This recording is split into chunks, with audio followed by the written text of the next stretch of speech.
Patay ang 43 anyos nga magtutudlo, humandong gaba sa makadagang higayon sa 42 anyos nga kapuyo ini nga sakop sa LGBT.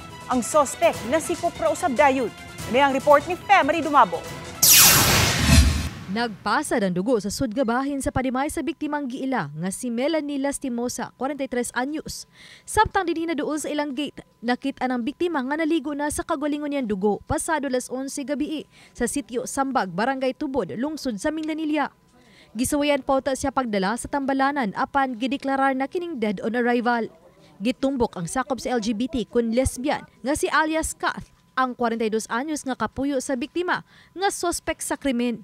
Nabantayan sa mga silingan sa biktima nga nagkalalis ang duha pasado las 9 kagabi ug gingong gipagawa sa sospek ang ilang mga iro. Nabantayan usab nila nga gitangtang ang koneksyon sa CCTV sa balay. Gingo ang biktima pa ang nanawag og tabang sa Mindanilla Police. Kuan kanang nag-away na sila. Tungod ani sang mga iro nga gipagawas ni kanang tumboy. Ang CCTV ug ang kanang kuryente dara sa gawas, iya man gipangkalat sa tumboy. Yada ni gawas si ma'am, iyang gi badlong ni hilak na ang maestra nga anong imo nang gi guba nga mahal ka na kung CCTV. Anak sa silingan ang gingong nakasaksi sa krimen. Gi-absent siya ni kanang sa tumboy, gi-absent siya gidunggab ang luyo. Ambot nga ang magatuigo sa luyo sad. Dayon paguman nahagba si ma'am dira, iyang gidungagan ang dughan. Ang dughan mang jud iyang gi punteriya niya, iyang pong ma'am niya naman kanang angay ni nimo, kanang mamatay ka. Usa sa gitan-aw ni Police Lieutenant Colonel Maria Teresa Makatangay ang posibilidad nga giplano sa sospek ang paghimo sa krimen. Gingong nabilanggo na kaniadto ang sospek tungod sa pagpangulata sa biktima. Gituo ang hubog ang sospek dihang gihimo ang krimen.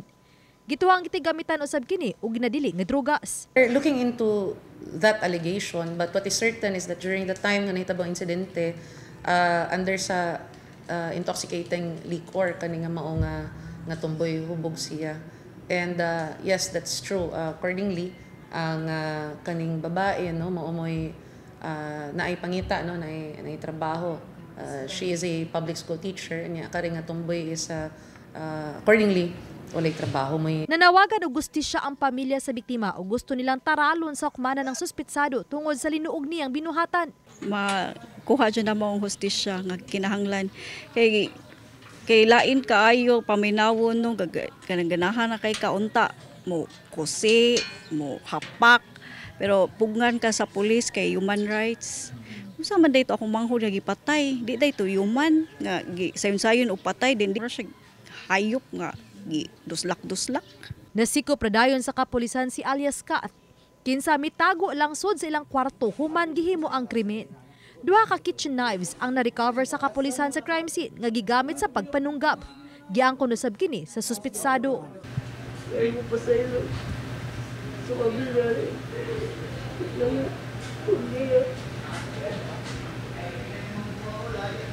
Gibasulan ba nimo?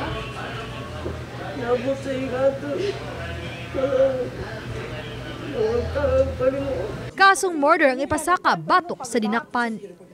Uban ni Cleofer Lumayag, Femery Dumabok. Balitang Bisdak.